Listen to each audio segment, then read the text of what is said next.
Hello everyone, welcome to Inspire Notebook. Last video में हमने Linux का एक ओवरव्यू डिस्कस किया था। लिनक्स की हिस्ट्री या लिनक्स के जो डेवलपमेंट है वो कैसे हुई और कौन प्रोग्रामर थे जो लिनक्स की क्रिएशन या डेवलपमेंट के बिहाइंड थे।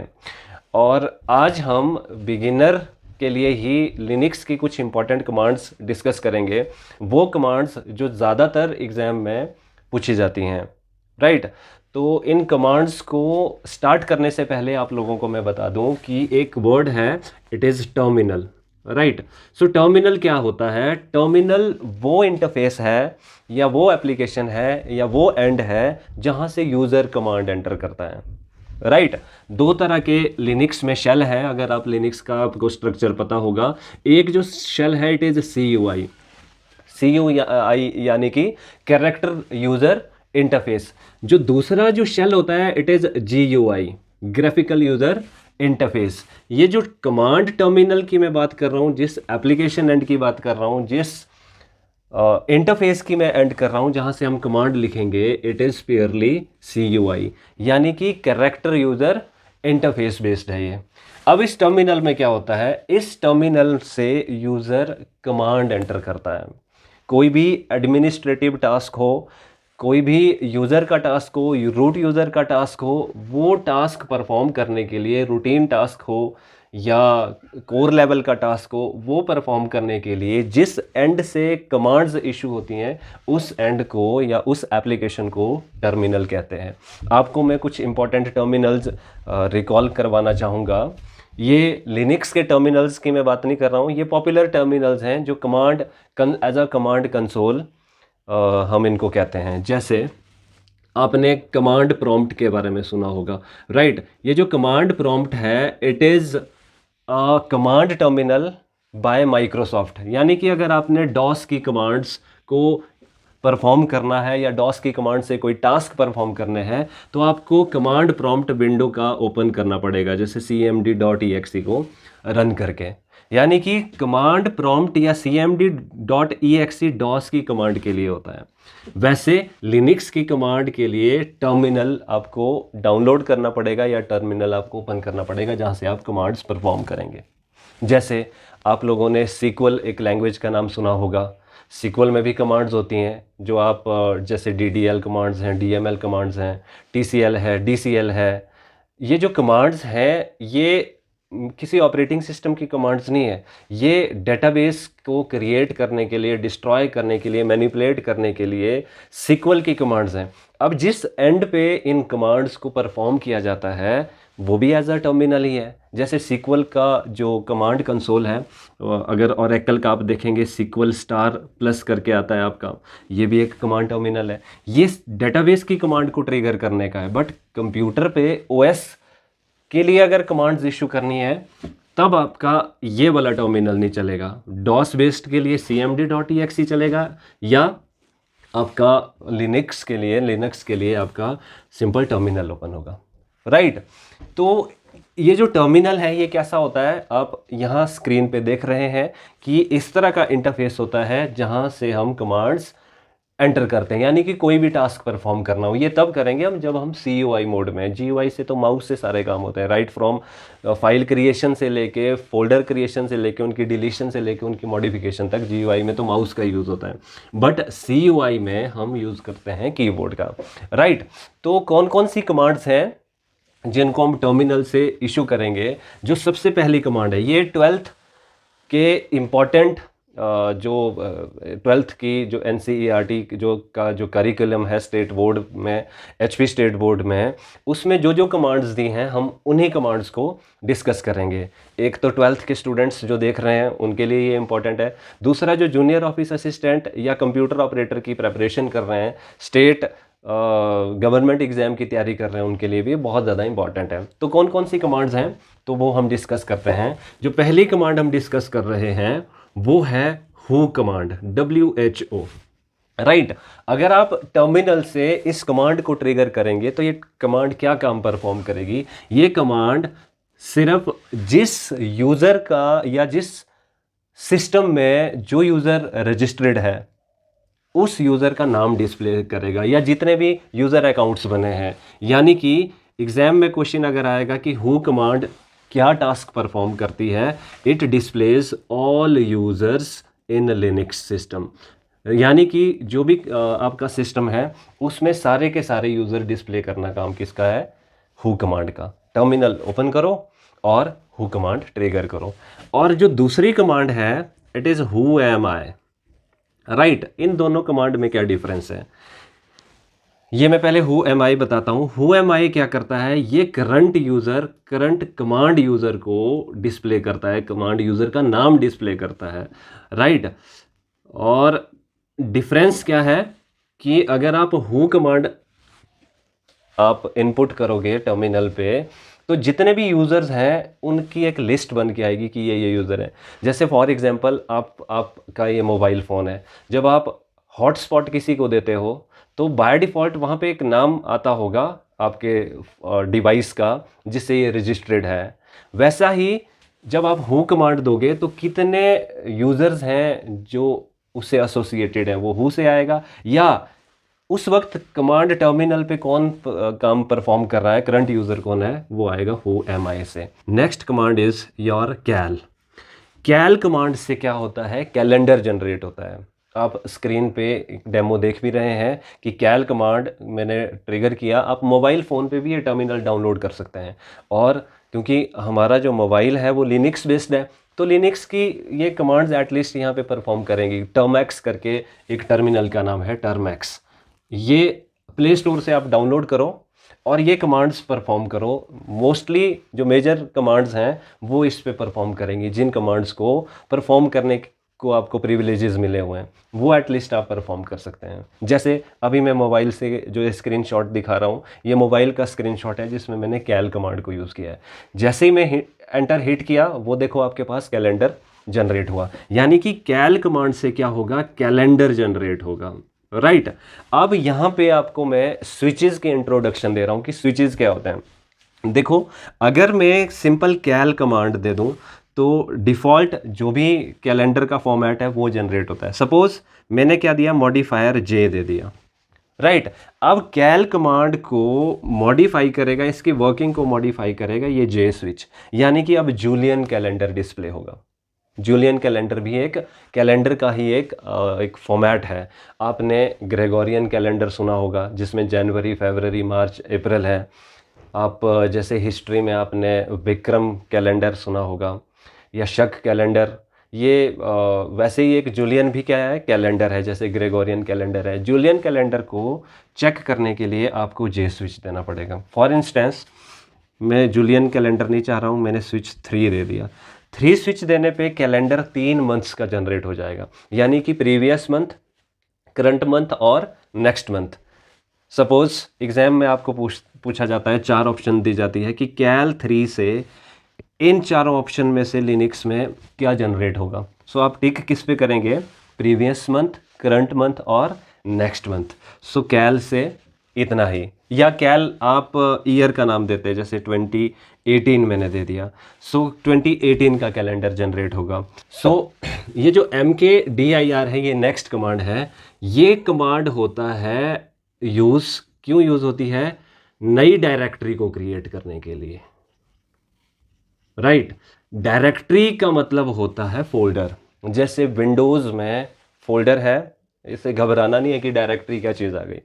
विंडोज़ में जैसे फोल्डर बोलते हैं हम, लिनक्स में या लिनक्स से एसोसिएटेड जितनी भी डिस्ट्रीब्यूशन है उसमें फोल्डर का दूसरा नाम क्या है, डायरेक्टरी। जैसे आपने ट्रैश सुना होगा।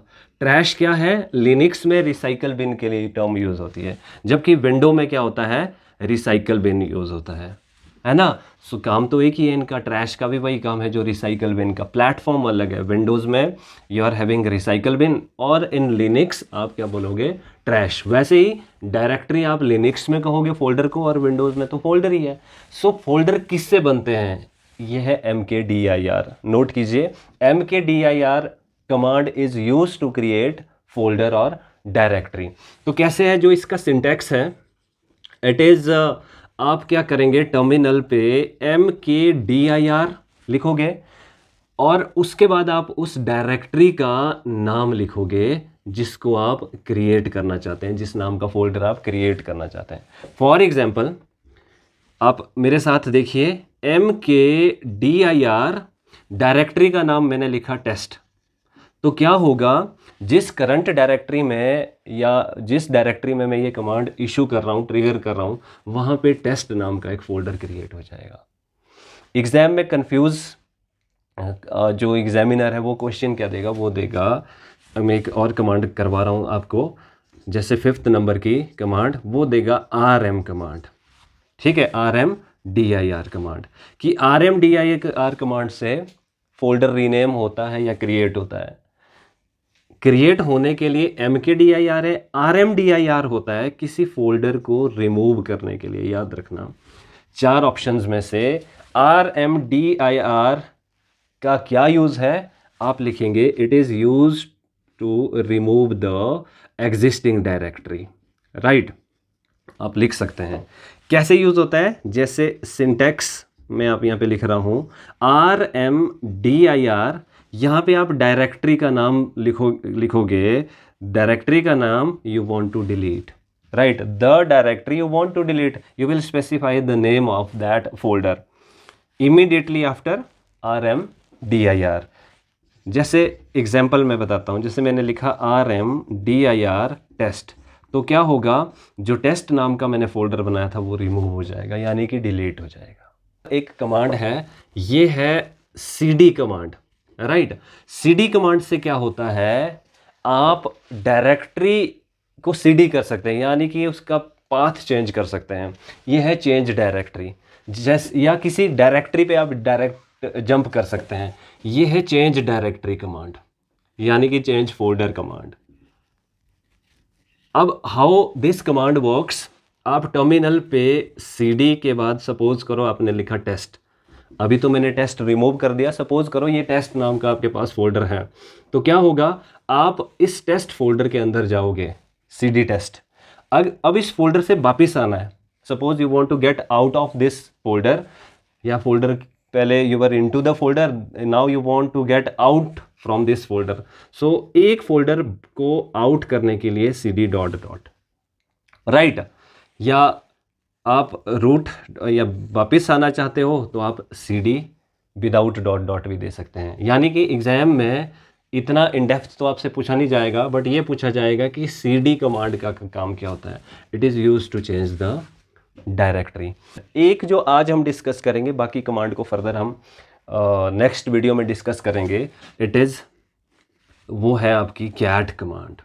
राइट, कैट कमांड से क्या होता है, फाइल क्रिएट होती है, यानी कि कोई टेक्स्ट फाइल अगर आपने क्रिएट करनी है वो कैट से ही होगी। कैट से इनफैक्ट बहुत सारे काम होते हैं, मल्टी फंक्शनल कमांड है। एक तो फाइल क्रिएट करने के काम आती है कैट कमांड, दूसरा this command is use to concatenate. Right, concatenate का मतलब होता है कि नहीं दो फाइल्स को कंबाइन करना। राइट, तीसरा आप टेक्स्ट को अपेंड भी इसी कमांड से कर सकते हैं। राइट, आप किसी कंटेंट को अपेंड करना है किसी एग्जिस्टिंग फाइल में, वो भी किससे होता है, कैट से ही होता है। या कोई मॉडिफाई करना है अपने किसी कंटेंट को, तो भी वो किससे होगा, कैट से। कैसे होगा समझिए ज़रा। सपोज मैंने फाइल क्रिएट करनी है, मैं क्या लिखूँगा, टर्मिनल पे कैट, जिस नाम की फ़ाइल क्रिएट करनी है, सपोज लिखा मैंने माई टेस्ट डॉट TXT, तो क्या होगा कि माई डॉट TXT नाम की फ़ाइल क्रिएट हो गई। इसके अंदर के जो कंटेंट हैं वो हम कंटेंट लिखेंगे, हमारे पास एक स्पेस मिल जाएगा लिखने को। फिर अगर सॉरी, यहाँ पे हमें क्या करना पड़ेगा, रीडायरेक्ट करना पड़ेगा, इसको रीडायरेक्शन ऑपरेटर का यूज़ करना पड़ेगा। यानी कि कैट के साथ अगर आप ग्रेटर दैन का साइन लगाओगे, आउटपुट रीडायरेक्ट करेंगे, जो ये मैटर आपने लिखा है ये सेव हो जाएगा माई टेस्ट डॉट TXT में, लोड हो जाएगा। एग्जिट करने के लिए आप Ctrl+D दबाएंगे, तो क्या होगा, जो ये आपने लाइंस लिखी थी ये लोड हो जाएंगी, ये सेव हो जाएंगी किस फाइल के अंदर, माई टेस्ट डॉट TXT के अंदर।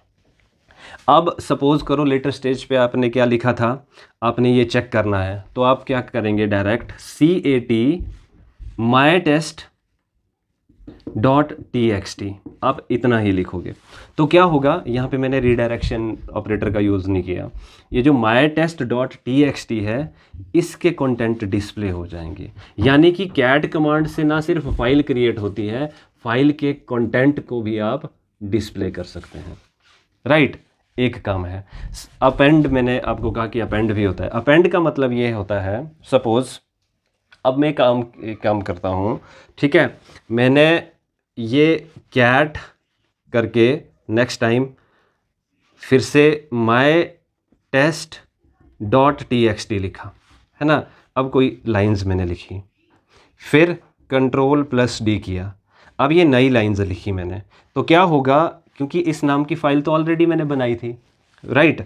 तो ये वाला जो ऑपरेटर है ये इन मैटर को इसमें लोड करेगा, यानी कि ये जो my test dot T X T नाम की जो फाइल है, इसमें ये कंटेंट क्या हो जाएंगे, सेव हो जाएंगे, राइट। बट जो, क्योंकि इस नाम की तो ऑलरेडी फाइल पड़ी हुई थी, ये जो कंटेंट इसमें पड़े हुए थे ये ओवरराइट हो जाएंगे। यानी कि एग्जाम में क्वेश्चन क्या आएगा कि ग्रेटर देन का जो साइन है वो ओवरराइट ऑपरेटर है या नहीं है।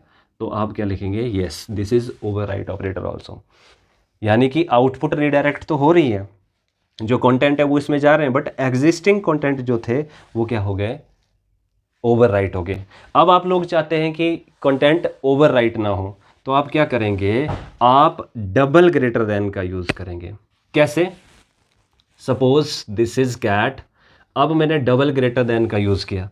अब मैं लिखता हूं my test dot T X T, right. यहाँ पे लिखा मैंने ए बी सी डी। अब क्या होगा, जो ये वाला मेरा मैटर था, या कंट्रोल डी कर लिया मैंने यहाँ पे, है ना। ये जो मैंने मैटर लिखा था सेकंड टाइम जब मैंने इशू कमांड की थी, ये सेम फाइल नेम है देखो, है ना। ये फर्स्ट टाइम मैंने बनाई थी, सेकंड टाइम जब मैंने बनाई तो क्या हुआ, जो मैंने मैटर इसमें इंक्लूड किया उसने एग्जिस्टिंग वाला मैटर रिप्लेस कर लिया। अब मैं थर्ड टाइम इस कमांड को अगर इशू कर रहा हूँ, जो मैं मैटर लिख रहा हूँ, अब क्या होगा, ये इसमें ऐड हो जाएगा। अब ये ओवरराइट नहीं होगा, ये क्या हो जाएगा, ये मैटर पहले आ जाएगा, फिर ये इसमें ये वाला मैटर अपेंड होगा, यानी कि ऐड होगा। अब सपोज मैं डिस्प्ले करना चाहता हूँ इसके मैटर को, मैंने फिर से cat my test dot T X T लिखा। अब क्या होगा, ये जो मैटर मैंने सेकेंड टाइम दिया था वो डिस्प्ले होगा, साथ में क्या ए बी सी डी ये भी आ जाएगा। सो इसका मतलब ये वाले जो डबल ग्रेटर दैन के मैंने साइन लगाए, ये हैं append overwrite operator, right. Append का मतलब है कि एग्जिस्टिंग कंटेंट के बाद ये ऐड हो जाएंगे, यानी कि ओवरराइट नहीं हो जाएंगे। ये अपेंड आउटपुट रीडायरेक्शन ऑपरेटर हैं, ये सिंगल वाला क्या है, ये ओवरराइट ऑपरेटर है, फाइल क्रिएशन में यूज़ होता है। यानी कि अभी हमने कैट का एक काम सीखा, फाइल क्रिएशन। दूसरा हमने क्या सीखा, अपेंड। मॉडिफाई या ओवरराइट तब होंगे जब हम सिंगल ऑपरेटर का। कॉनकैट का मतलब है कि दो फाइल के जो कंटेंट हैं वो कंबाइन होंगे, यानी कि कैट फाइल 1 और फाइल 2 अपेंड होंगे किसी तीसरी फाइल में। आज के लिए इतना ही, बाकी की कमांड को हम नेक्स्ट क्लास में डिस्कस करेंगे। Bye for now, take care.